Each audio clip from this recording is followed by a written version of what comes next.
I'm very, very excited to have my next guest on stage because I have been very intrigued by her book. And I would encourage everyone to get a copy of this.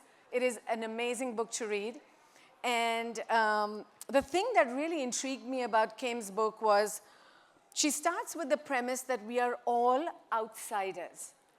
And when I was thinking about that, I was like, that's true, because in some shape or form, in some venue or the other, we have kind of felt that sense of, oh, maybe I'm not the right person for this job, or maybe I'm not showing up and I don't belong in this room, or there's always that sense of doubt. And in reading the book, I was, so what can I as an individual or I as a leader in my organization do to create that sense of belonging?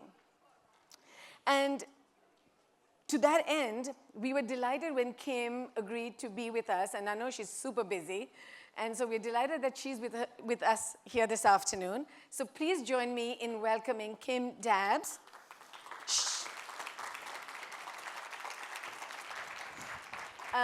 Kim is the Global VP of ESG and Social Innovation at Steelcase, and she is here to share some of her insights into how the book came to be and some of her personal experiences. So I'm going to start off by asking you, Kim, about what was the impetus for this book? Oh my goodness. Well, first of all, thank you for having me here. We are such a huge supporter of CECP in this community and what it brings for all of us as practitioners every single day. The concept and the notion of belonging for me has been something that's been a persistent theme my entire life. And if you think about these moments in your life where you're like, whew, walking into a room like this, sometimes you walk in and you're like, do I belong here? They're just like, I was just telling Nandika, like, oh, Justina's here, and other people are here, like all of these people that I fangirl over myself. But when during COVID, and I know everyone had the long pause during COVID, and as a Korean-born American adoptee that currently lives in Munich, Germany, I felt like the world was made up of places I didn't belong. My entire life. During COVID, we had this pause, and living in Germany now, living in Munich, our pause, I think, was a little longer than your pause here in the US. But after I finished cleaning my baseboards and learning how to bake bread, like all of us did, I started trying to tear apart all of these things that made me me. And over, this theme of belonging came up. In every organization, I've worked in public policy and advocacy in the nonprofit sector, and now in the corporate sector at Steelcase, the one thing that was consistent is really learning how to build culture, and cultures of belonging where people could be authentic and people could thrive. I've never aspired to be an author. This wasn't something when I was little. I was like, ooh, I think I want to write a book. But after all of these insights started coming together, and as I started learning and talking to more people throughout the world, it was a message that I felt was poignant, especially in the workplace, in the world, and all of us as we're grappling with purpose and identity and how these things come together. Yeah, and actually it was interesting in reading the book because you did talk about, and I felt this in a sense that when we talk about not belonging, it's not just people of color who don't feel like they belong. It's even amongst homogeneous population that you have this sense of not belonging. So what are some of those behaviors that we adopt that are not authentic to ourselves so that we can belong?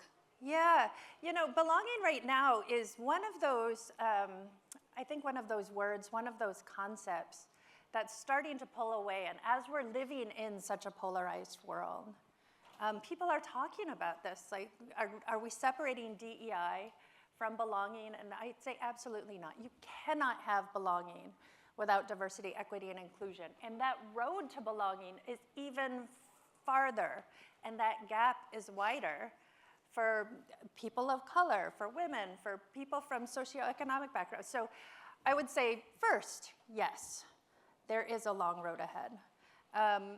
But at the same time, we've all experienced cultures where we don't belong.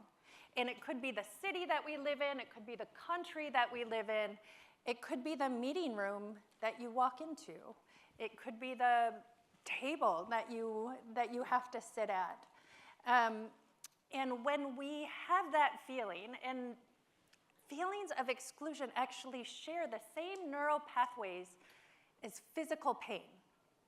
So when you think about what that does and the toll that it takes in the workplace especially, if every day that you're going in and you feel excluded and you feel like you don't belong, the physical toll that it takes is significant as well.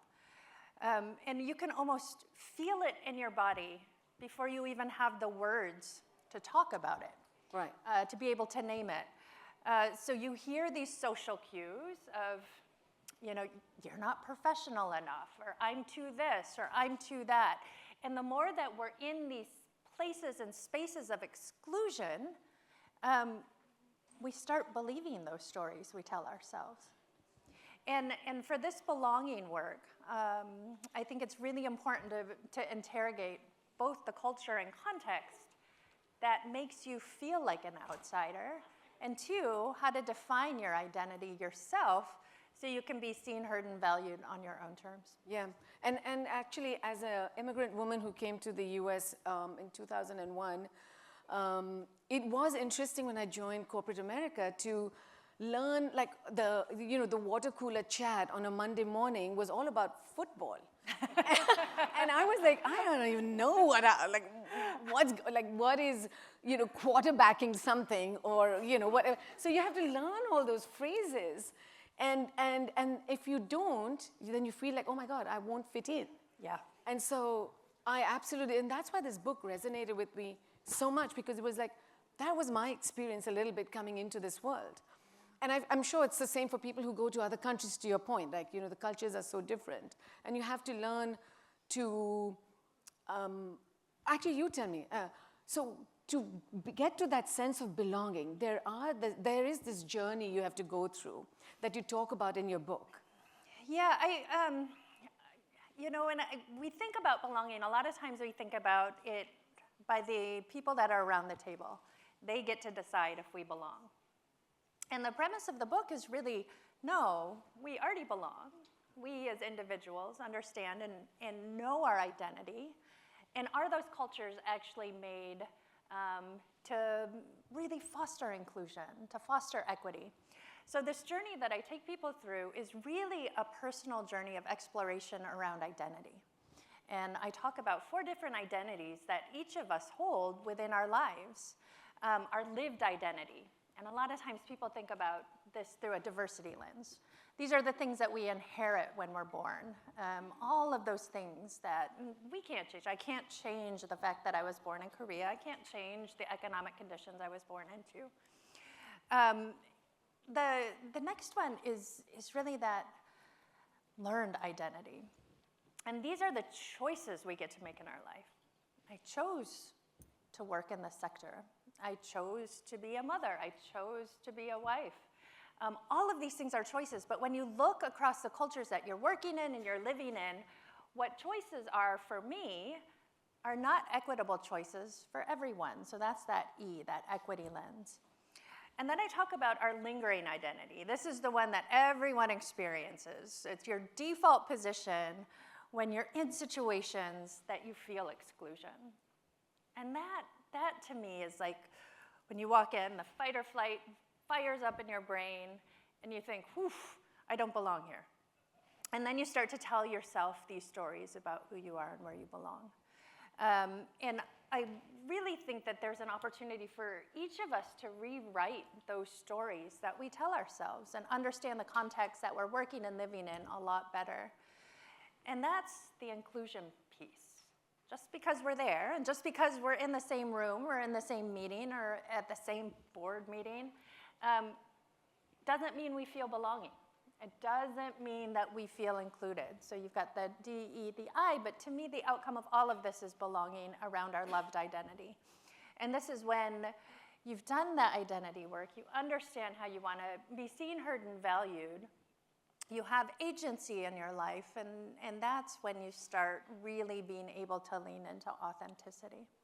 And I think that's the hard work, right? Because as I was talking to Kim about this, it's the journey that Kim describes in her book and the work that you need to do to get to that loved identity piece of it is a lot of hard work, and it's a lot of self-reflection and some, hard truths that you have to face about yourself. Like, am I really going to be that person that I'm not comfortable being just so I can fit in? And a lot of us do that because, we all want to fit in. We are human beings, and we want to be liked and loved and respected and all of those attributes, right? So, yes. And you are liked, and you are loved, and you are respected. And I think we look to the outside world to give us validation of that. And part of this work is just really grounding ourselves and knowing you are equal. Every single person in this room, no matter where you were born, no matter what your background is, you are all equal. It is the policies and the cultures that we live in that deny us that equity. So when we start understanding who we are, what power we hold, and the positions that we have, and then how do we share that power with others? Once we understand who we are, what are those barriers that we faced, and how do we start removing those barriers for other identities to be seen, heard, and valued as well? And absolutely. And actually that brings me to the leaders in this room who belong to big companies and the Steelcase story, because you have brought that strategy of belonging to Steelcase. So can you tell us a little bit about how your company embeds belonging within the employee population and across the organization? Yeah, I think the first thing that we needed to do is understand you need to invest in your culture, period. And for us, that cultural transformation meant we had to make sure that as a learning organization, people, leaders, employees, frontline, every single person had the opportunity to learn and grow in each of their roles, to have agency and choice and control. And when organizations talk about it, it's like, yeah, okay, we've got a learning program, and you can take a class over here. Maybe you can go to a workshop over here. But to be a learning organization means you have to embed this into policy. You have to embed it into rewards and recognition. Everything through, even the way that we engage leaders and employees for annual reviews, we don't do that anymore. We do impact coaching. So we train every single leader throughout our entire organization how to have coaching conversation with employees instead of once a year that's tied to compensation, which is a really scary moment for employees, and start talking about what are your personal ambitions, what are your aspirations professionally, how do we help you get the experiences to make sure that you're growing and learning and aligned to your purpose. These types of things, when you embed it into culture, it becomes a different way of engaging with people every single day. So I lead ESG globally for Steelcase, the environment, social, and governance side. And a lot of people think it's just that social pillar. But everything that we do is rooted in engaging our employees and democratizing decision-making and making sure that everyone has the opportunity to align to their purpose, understand what that is, and then grow within their purpose every single day. And has that been your experience, particularly with Steelcase? Because you did mention that you worked in different sectors, and is it just that Steelcase happens to have that culture and that desire to be that kind of organization? Or has it been an uphill battle in many other instances, and where you're like, okay, this is not going to work here? And yeah, so for those of you that don't know Steelcase, we're over 100 years old. We're based in the Midwest. We're a Midwest company, used to be family owned, now we're a publicly traded company. A lot of you, if you haven't heard of our brand, you probably work in one of our environments and don't know it every single day. So we do work environments, healthcare, education, that kind of stuff. Now, as a manufacturing company, we make goods. We physically make goods. as a 100-year-old company, I would say it's a unique opportunity because of being a family-owned business. So when you're a family-owned business for many, many years, it's rooted in those family values before you take it to a publicly traded company. Now, I was introduced to Steelcase. I've only worked there 9 years, almost 9 years now. Before that, I worked in the nonprofit sector, working around equity and education. And for my entire life, for the first part of my career, this is the first corporate sector job I have. In the nonprofit sector, when you're working on the front lines with kids every single day and their families, and they're just amazing humans, I would be like, oof, it's the companies that are bad. It's the corporate sector. It's all your fault. And then the more I worked with Steelcase, and the more that I understood kind of the values that the company held, it was like, wait, we actually, to make change at scale, we have to work within companies to get this change to stick. And so when I was moving, Steelcase said, how would you like to come and do this work around social impact, around the ESG work over here with us? And I jumped at the chance. Because I understood, Steelcase founded the organization that I ran in the nonprofit sector. I understood the values that the company held and pressure tested them outside of the company before I decided to join them. And because of that, I think Steelcase has a long history, both of sustainability and social impact, and being progressive in the future of work, because that's what we study and focus on and research is the future of work. So I would say my journey there has been so much easier than I've seen in other companies, just because of that long history. Now, it's not without barriers. I mean, every time I think about building a new strategy or engaging employees or anything that we do, I always have to remind myself and my teams, like, this is the work. This is forever work.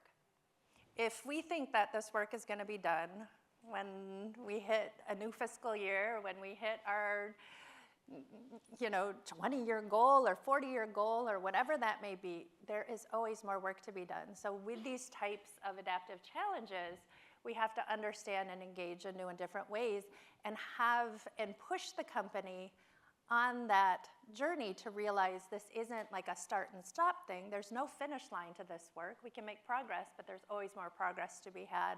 And that's the mindset that I think we need to really lean into and push the organizations that we work for every single day. Absolutely. And you talked about designing physical spaces for belonging, which was such an interesting concept, because I'm curious as to what does that look like? What does a physical space of belonging look like? Yeah, well, I think it's going to be different for every company, depending on how people want to gather. I always think you design with employees. You don't design for employees. And every time that culture emerges and how work flows and ideas and communication flows within an organization can also be seen in physical space.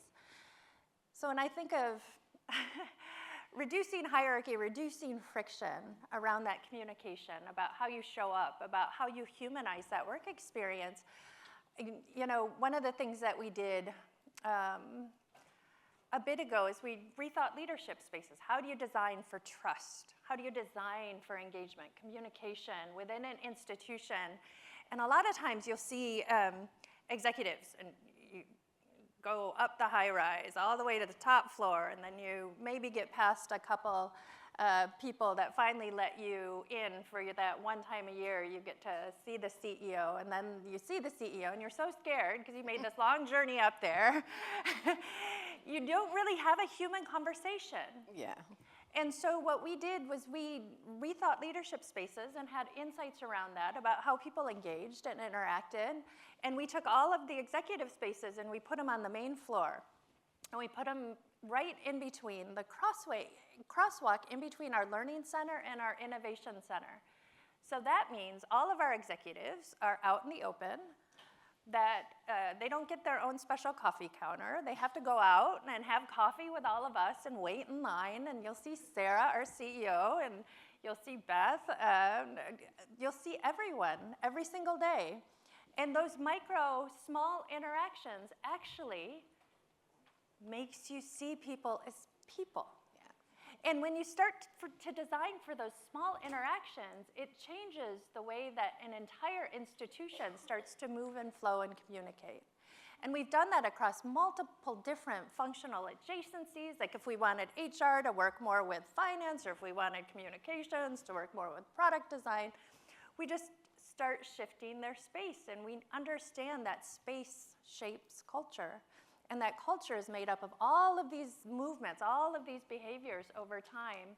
And when you're able to understand how and what principles you want to embody or embed within an institution based upon the voices of employees, it changes everything. Yeah.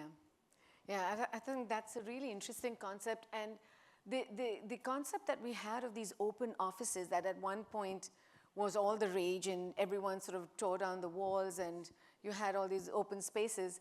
And then I kind of, which was great, and then I also see a little bit of a rollback saying that, you know, it's distracting. And so do you find that, like, with, yes? Yes. Okay. I was just wondering. I can't work in an open space all day long. And I don't think any of us do our best work that way, right? We need focused space. We need collaborative space. We need spaces where we can put stuff on the walls. And we also need spaces where we can meet privately and have quiet conversations. I think the key to this is not sameness. We don't want sameness for everything in every space. What we want is choice and control for everyone to be able to say, hey, I'm feeling this right now, and I know I do my best work here. And at the same time, it's not the space alone. So a lot of times when I was leading our applied research and consulting group, I would go into organizations and they're like, no, we're super cool. We've got like the snacks over here, and we've got the foosball table and like the cafe. And then you'd see a manager walk by and it's like, ooh, why isn't that person working? Yeah. And it's like, wait a minute. What if their best idea comes by sitting in a cafe, because that's their generative space? Like, you have to have the culture match the space and the aspirations. Otherwise, you're like, that's a very myopic or traditional view of how work happens, and that's just not how work happens these days. Right. So I want to end with this observation by Daniel Wordsworth from your book. And it says, every human is a thing of wonder. We are all born with a gift, and the act of finding that gift and sharing it with the world makes us all human. This is the journey. So what is that collective gift that these leaders can bring back to their teams and to their companies to either start on that journey of belonging or to double down on the journey if they're already there? Yeah. Daniel, he's just a fantastic human, and I just want to contextualize this a bit. Daniel worked in the nonprofit space, and he worked in all of the places that conflict existed. He worked in Darfur, he worked in El Salvador, he worked in places of massive displacement of populations. And he went on this 2-year journey to figure out, like, what is it that ties us together as human? And it was that everyone has a gift. Every single person has a gift. But when we, as individuals, no matter what your background is, when we don't have the ability to share that with others, that's human suffering. Everyone knows they have a gift. It doesn't matter how much money you have, what place you're born in, all of that. And I think when I think about that at scale in a workplace setting, it's are you actually trying to see the gifts of the people that you work with? Are you trying to hit that quarterly deadline? Are you trying to hit that next report? Or are you saying, wow, I see you. I see that gift that you're bringing, and I want you to be able to share that. That's why you're part of this team. That's why we're collectively working towards this common purpose. But everyone's gift is so different, and everyone's gift is so precious in the world. And it's our job collectively to make sure not only that we do that inner work, because inner work is systems work. If you think that this is an extracurricular activity, it's not. Inner work is systems work. When you create the space for that to happen within your teams, beautiful things can be shared. Thank you. Well, thank me. Thank Kim. Thank me for the good conversation we've had. Thank Kim.